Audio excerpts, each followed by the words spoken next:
जय हिंद। आप सभी का केमिस्ट्री क्लास में स्वागत है। दोस्तों, आज जो टॉपिक डिस्कशन करने वाले हैं बीएड की दृष्टि से बहुत ही महत्वपूर्ण है। उसमें माइक्रो टीचिंग के अंतर्गत रेनफोर्समेंट स्किल के बारे में आज डिस्कशन करेंगे। जो माइक्रो टीचिंग के अंतर्गत एक महत्वपूर्ण टॉपिक है रेनफोर्समेंट स्किल। रेनफोर्समेंट स्किल यानी पुनर्वलन कौशल। आज इसके बारे में पूरी डिटेल में जानेंगे कि रेनफोर्समेंट स्किल क्या है, कॉन्सेप्ट क्या है, क्या डेफिनेशन है, क्या इसके ऑब्जेक्टिव्स है और क्या कंपोनेंट है और किस प्रकार से इसके माइक्रो प्लान बनाए जाते हैं, यानी माइक्रो लेसन प्लान बनाए जाते हैं। इसके बारे में डिस्कशन करें तो आइए जानते हैं कॉन्सेप्ट। सबसे पहले concept, it is an important technique in teaching and behaviour management use to increase the likelihood of desired behaviour and correct response. It is a powerful means to motivate students, boost their confidence, and ensure their active participation in the class. कहने का तात्पर्य यह है कि यह शिक्षण और व्यवहार प्रबंधन की एक महत्वपूर्ण तकनीकी है जिसका प्रयोग किसी वांछित व्यवहार या सही प्रतिक्रिया की संभावना को बढ़ाने के लिए किया जाता है। छात्रों को प्रोत्साहित करने, उनका आत्मविश्वास बढ़ाने, कक्षा में उनकी भागीदारी को सुनिश्चित करने के लिए एक सशक्त माध्यम है। माइक्रो टीचिंग के अंतर्गत ये रेनफोर्समेंट यानी रेनफोर्समेंट कक्षा में क्या करता है कि विद्यार्थियों को मोटिवेट करने का काम करता है, उनकी कॉन्फिडेंस को बढ़ाने का काम करता है, उनकी भागीदारी को बढ़ाने का काम करता है, ताकि वो एक अच्छी तरीके से चीजों को सीख सके। बी.एफ. स्किनर के द्वारा दी गई परिभाषा जो है, reinforcement is any stimulus which strength और increases the probability of response. पुनर्बलन वह प्रक्रिया है जो किसी व्यवहार को मजबूत बनाती है और उनके दोहराव की संभावना को बढ़ाती है। यानी कि स्किनर कहते हैं कि पुनर्बलन ऐसी प्रक्रिया है या वह प्रक्रिया है जो किसी व्यवहार को स्ट्रॉन्ग करती है, मजबूत बनाती है और उस व्यवहार को दोहराने की संभावना को बढ़ाती है। E.L. थॉर्नडाइक कहते हैं, responses followed by satisfaction are strengthened and more likely to occur again. जो प्रतिक्रियाएं संतोषजनक परिणाम देती है, इनके कहने का मतलब कि जो प्रतिक्रियाएं सेटिस्फेक्शन देता है, संतोषजनक परिणाम देता है, तो वे मजबूत होती है, वे स्ट्रॉन्ग होती हैं और दोबारा दोहराने की संभावना को बढ़ाती है। यानी कि आप कोई काम करेंगे, काम अच्छा होगा, उसको आप प्रोत्साहन मिलेगा तो उस कार्य को आप पुनः करेंगे। इनका कहने का तात्पर्य crow and crow, reinforcement is the process is encouraging desirable behavior in learning. तो पुनर्बलन क्या है? सीखने में वांछनीय व्यवहार को प्रोत्साहित करने की प्रक्रिया है। यानी कि विद्यार्थियों को जो सीखने के जो वांछित व्यवहार, डिजायरेबल जो बिहेवियर है, उसको दोहराने की प्रक्रिया है, यानी उसको प्रोत्साहित करता है ताकि विद्यार्थी किसी भी कार्य को पुनः दोबारा करे। ये तो था उस कॉन्सेप्ट और कुछ डेफिनेशन। अब जानते हैं टाइप्स ऑफ रेनफोर्समेंट। रेनफोर्समेंट दो प्रकार का होता है, एक पॉजिटिव रेनफोर्समेंट, एक नेगेटिव रेनफोर्समेंट। पॉजिटिव रेनफोर्समेंट वो होता है when a teacher gives praise, reward और करेक्ट आंसर और गुड बिहेवियर। यानी कि पॉजिटिव रेनफोर्समेंट होता है जो सकारात्मक पुनर्बलन होता है, जब कक्षा में शिक्षक विद्यार्थियों के किसी अच्छे व्यवहार के लिए या अच्छी प्रतिक्रिया के लिए या अच्छे आंसर के लिए या सही आंसर के लिए उसको प्रशंसा करता है, उसकी प्रोत्साहन देता है, तो ऐसे बिहेवियर को क्या कहते हैं? Positive reinforcement. जैसे एग्जाम्पल के रूप में देख सकते हैं, जब शिक्षक आपके क्वेश्चन का यानी प्रश्न का उत्तर विद्यार्थी सही देता है तो शिक्षक कहता है good, very good, excellent, etcetera, yes, right answer, correct answer, ये भी कह सकते हैं। इस तरह का जो वर्ड्स हैं यानी शब्द जो यूज किए जाते हैं वो पॉजिटिव रेनफोर्समेंट के अंतर्गत आते हैं। ओके, दूसरा आता है negative reinforcement. When unpleasant situation to remove to encourage good behaviour. कहने का मतलब है जब कक्षा में विद्यार्थी की कोई गलत प्रतिक्रिया होती है, उस प्रतिक्रिया को यहाँ पे शिक्षक क्या करता है? हटाने का काम करता है, रिमूव करने का काम करता है और इनकरेज गुड बिहेवियर, और उसे क्या करता है? गुड बिहेवियर में बदलने का, ताकि उसकी गलत प्रतिक्रियाएं हट जाए और वो अच्छी प्रतिक्रियाएं करने लगे। एग्जाम्पल के रूप में देख सकते हैं, giving extra homework when the work is not complete. यानी विद्यार्थी को यह कह सकता है कि अगर कक्षा में आप जो वर्क नहीं करेंगे तो आपको क्या मिलेगा? एक्स्ट्रा वर्क मिलेगा, एक्स्ट्रा काम मिलेगा। तो विद्यार्थी क्या कहेगा, क्या चाहेगा कि हमें जो हम अगर काम नहीं करेंगे तो हमको टीचर क्या करेंगे, ढेर सारे काम देंगे, तो इसलिए वो काम, उस व्यवहार को हटाएगा, यानी कि जो काम नहीं करता तो काम करने लगेगा। तो इस प्रकार ये नेगेटिव रेनफोर्समेंट। ओके, अब जानते हैं positive.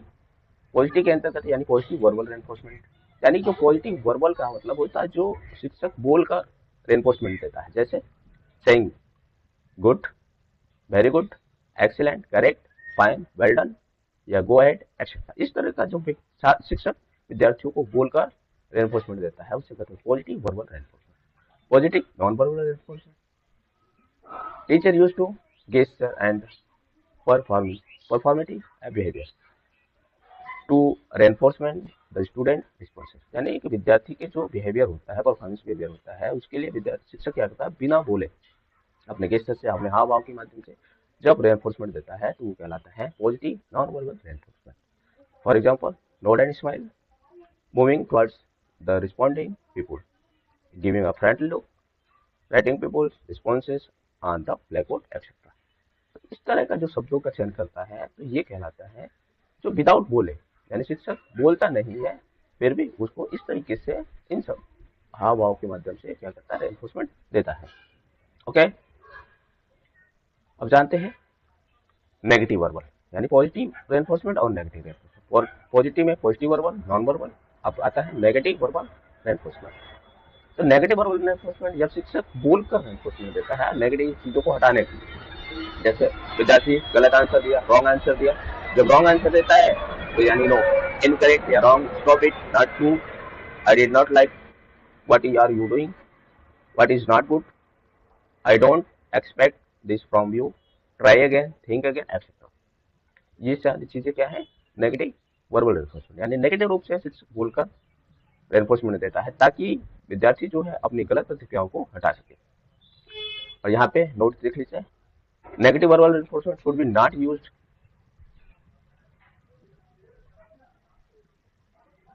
negative verbal reinforcement should not be used extensively in order to facilitate learning। कहने का तात्पर्य कि जब नेगेटिव रेनफोर्समेंट होता है वो बराबर नहीं दिया जाना चाहिए, नहीं देना चाहिए, ताकि अगर नेगेटिव रेनफोर्समेंट जब देते हैं, if you use appropriately, this may decrease the level of motivation and interest of the student। अगर आप प्रॉपरली यानी अप्रोप्रिएटली या बराबर आप उसको नेगेटिव रेनफोर्समेंट विद्यार्थी को देंगे तो उसका मोटिवेशन लेवल जो है डाउन हो सकता है, उसका इंटरेस्ट डाउन हो सकता है, इसलिए शिक्षक को बराबर नेगेटिव रेनफोर्समेंट नहीं देने चाहिए। ओके, नेगेटिव वर्बल नहीं देने चाहिए, ठीक है ये चीज। Negative non verbal reinforcement, giving of weakness, certain undesirable behavior of learners through non-verbal gestures, यानी कि जब शिक्षक उसके अनडिजायरेबल बिहेवियर को हटाने के लिए अपने गेस्चर या पोस्चर के माध्यम से नेगेटिव नॉन वर्बल रेनफोर्समेंट देता है तो उसे कहते हैं negative non verbal reinforcement. For example, drowning, disapproving stars, nodding the head, tapping imperatively etcetera. ये सारी चीजें जो है ना नेगेटिव नॉन वर्बल है, ये भी गेस्चर पोस्चर के माध्यम से दिया जाता है, ठीक है, सिर को हिलाना, ऊपर नीचे करना, क्लैपिंग करवाना, ये चीजें जो है ना नेगेटिव नॉन वर्बल में आता है, ताकि अब विद्यार्थियों के जो अनडिजायरेबल बिहेवियर्स हैं उनको हटाया जा सके और उसके डिजायरेबल बिहेवियर में चेंज किया सके, अच्छे व्यवहार में चेंज किया। अब जानते हैं purpose of reinforcement skill.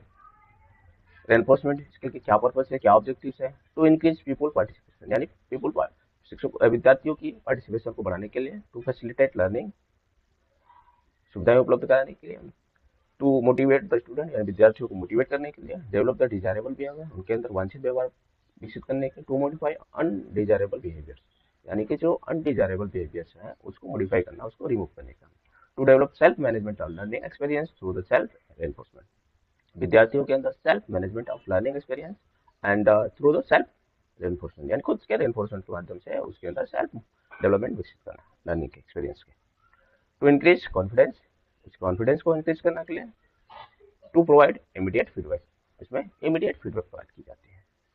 Okay, अब जानते हैं क्या कंपोनेंट्स हैं।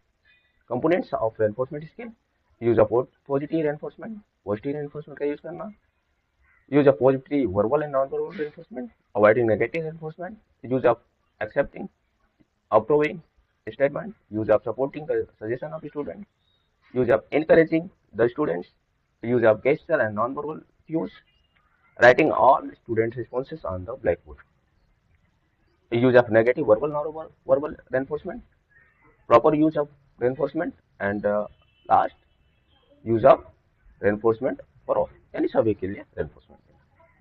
ओके, अब जानते हैं कि micro lesson plan reinforcement skill के अंतर्गत किस प्रकार से बनाया जाता है। Micro lesson plan of reinforcement skill, यानी कि रेनफोर्समेंट स्किल में किस प्रकार से एक माइक्रो लेसन प्लान तैयार करेंगे।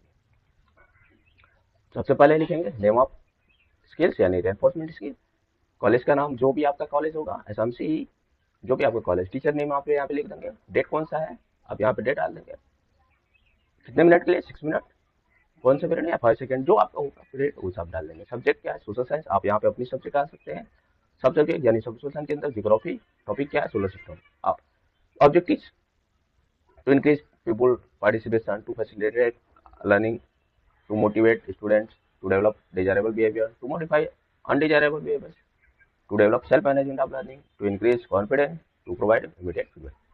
ये तो ऑब्जेक्टिव्स हो गए। अगर आप ऑब्जेक्टिव नहीं भी लिखना चाहेंगे तो भी हो सकता है, लेकिन ऑब्जेक्टिव आप लिखेंगे। फिर आप किस प्रकार से प्लान बनाएंगे, इस तरह से 4 कॉलम कर लेंगे। Content, people teacher activities, student activities, component, जो कंपोनेंट आप यहाँ पे यूज कर रहे हैं। सबसे पहले क्या है, क्वेश्चन हमने किया, अगर आप सबसे इसको पढ़ा चुके हैं, नहीं तो इससे पहले इसके बारे में आप बताएंगे तभी तो विद्यार्थी आंसर दे पाएगा। इससे पहले एक्सप्लेनेशन स्किल में आपने बता दिया है, फिर उसके बाद reinforcement skill. What is plan do we live, विद्यार्थी का अर्थ, जब विद्यार्थी बोलेगा अर्थ यानी आंसर देगा, तब टीचर क्या करेगा, उसके लिए रेनफोर्समेंट शब्द का यूज करेगा। जैसे गुड, कौन सा कंपोनेंट के अंदर, पॉजिटिव वर्बल। सेकंड क्वेश्चन क्या, how many planet are there, यानी कि कुल कितने प्लैनेट है, तो विद्यार्थी ने क्या, 9, 9 यानी, तब आपने कहा, तो आप जब आपको पता है कि 9 आंसर नहीं है, 8 आंसर होता है, तो यानी शिक्षक क्या करता, रॉन्ग आंसर है। जब रॉन्ग आंसर हो गया या नॉट करेक्ट आंसर भी, जब आंसर करेक्ट नहीं है तो उसके लिए ना उसने कहा रॉन्ग आंसर, यानी कि नेगेटिव रेनफोर्स बोला। ट्राई अगेंस्ट, ट्राई अगेंस्ट इसलिए कहा ताकि विद्यार्थियों के अंदर ऐसी भावना उत्पन्न ना हो कि हमारी गलत हो गया तो हमें फिर मौका नहीं मिला। तो नेगेटिव वर्बल हो गया कंपोनेंट में। नेक्स्ट क्या क्वेश्चन हुआ, ट्राई अगेन। अब यहाँ पे फिर से उसे पूछ सकते हैं कि ट्राई अगेन करते तो फिर से पूछ सकते हैं उसने। अगर विद्यार्थी करेक्ट आंसर दिया तो आप कहेंगे यस राइट आंसर, अगर 8 बोलेगा तो वहां पे आप पॉजिटिव रेनफोर्समेंट देंगे। ओके, नेक्स्ट क्वेश्चन हुआ what is the largest planet, what is largest planet, किसी विद्यार्थी को पूछा तो उसने कहा Jupiter, Jupiter is the largest planet. Very good, positive verbal हो गया। आंसर देने के बाद ही रेनफोर्समेंट शब्द का यूज कौन करेगा, टीचर, इसलिए यहाँ पे। नेक्स्ट क्वेश्चन हो गया what is the smallest planet of, smallest planet, तो क्या हुआ, मरकरी। विद्यार्थी का विद्यार्थी ने दिया मरकरी। नोड एंड स्माइलिंग, तो यहाँ पे नोड एंड स्माइलिंग यानी सिर के हिलाकर या स्माइल लेकर आपने उसे रेनफोर्समेंट दिया, तो यहाँ पे पॉजिटिव नॉन वर्बल हो गया, क्योंकि यहाँ पे बोला आपने नहीं, स्माइल के साथ दिया, नोट के साथ दिया, तो पॉजिटिव नॉन वर्बल हो गया। नेक्स्ट क्वेश्चन हो what does the sun give us, यानी सन हमें क्या प्राप्त कराता है, क्या देता है, हीट एंड लाइट। आंसर दिया विद्यार्थी ने करेक्ट आंसर, आपने कहा करेक्ट आंसर, तो उसके लिए क्या होगा, पॉजिटिव वर्बल है। करेक्ट आंसर दिया तो पॉजिटिव वर्बल हो गया। यहाँ पे वेरी गुड, एक्सीलेंट, शाबाश, जो भी आपको लगता है कि उस विद्यार्थी को देना चाहिए आप दे सकते हैं। नेक्स्ट क्वेश्चन हुआ what is the natural satellite, तो विद्यार्थी ने आंसर दिया मून, तो आपने कहा एक्सलेंट, यानी पॉजिटिव वर्बल। तो इस प्रकार से आपने यहाँ पे हर क्वेश्चन के लिए आपने रेनफोर्समेंट विद्यार्थी को दे दिया, उस कंपोनेंट के अंदर कौन कौन सा कंपोनेंट आप यूज किया यहाँ पे है। फिर इसके बाद अब नेक्स्ट करेंगे, नेक्स्ट में क्या करेंगे, इस तरीके का कंपोनेंट आप ऑब्जर्वेशन टूल बना लेंगे, जिस तरह का आप लिख लेंगे, उसके कंपोनेंट्स क्या क्या है वो कंपोनेंट को लिख लेंगे, जहाँ पे टेलीमार्क्स दे देंगे। ठीक है, इस प्रकार से आप कर लेंगे। ओके, इस तरह सारे कंपोनेंट, जो कंपोनेंट आपको लिखना है यहाँ कंपोनेंट लिख लेंगे, टेलीमार्क लिख लेंगे, इस प्रकार से आप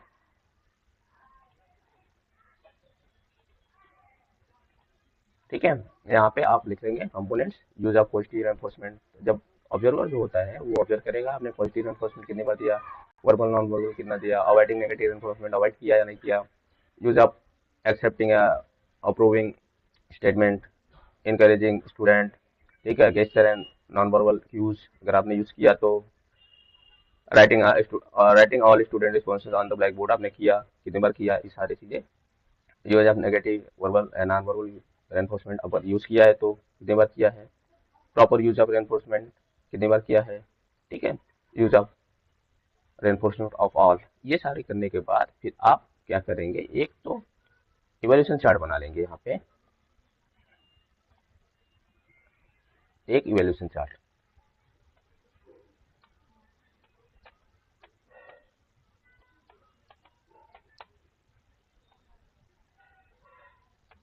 एक इवैल्यूएशन चार्ट आप बना लेंगे। इवैल्यूएशन चार्ट के अंतर्गत आप इवैल्यूएशन चार्ट बनाएंगे।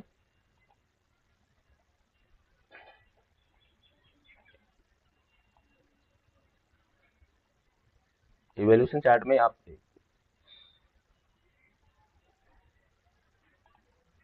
इस तरीके का कॉलम कर लेंगे।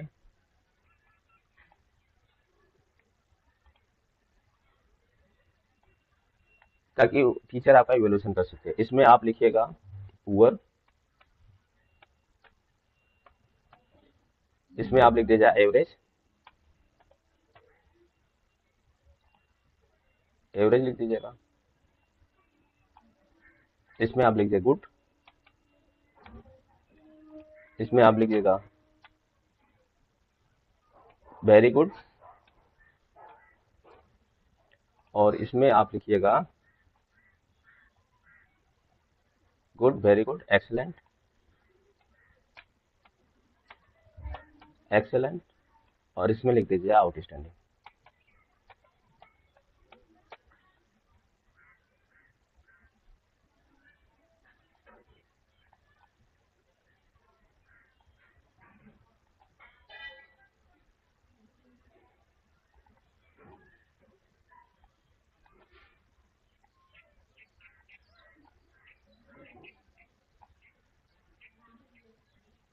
इस प्रकार से आप इवैल्यूएशन चार्ट बना लीजिएगा ताकि आपकी ओवरऑल परफॉर्मेंस ऑब्जर्वर चेक कर सके कि आपका क्या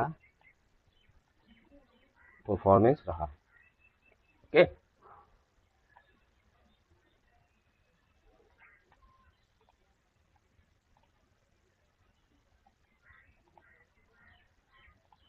अब लास्ट में अगर आप चाहे तो आप यहाँ पे सजेशन के लिए कुछ लिख सकते हैं, सजेशन देने के लिए, या फिर साइन के लिए, साइन के लिए स्थान कर सकते हैं साइन। ये हो जाएगा ऑब्जर्वर का, या सुपरवाइजर का लिख सकते हैं।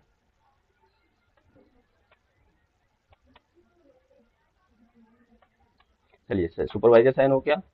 और आप चाहे तो फिर अब एक साइड में यहाँ बना लीजिए आपका सिग्नेचर, यानी ये हो गया स्टूडेंट सिग्नेचर, और ये यहाँ पे आप पीपल टीचर सिग्नेचर, यहाँ पीपल टीचर सिग्नेचर हो जाएगा, यहाँ पे सुपरवाइजर सिग्नेचर हो जाएगा। इस प्रकार से आप एक प्रॉपर रेनफोर्समेंट स्किल पे आप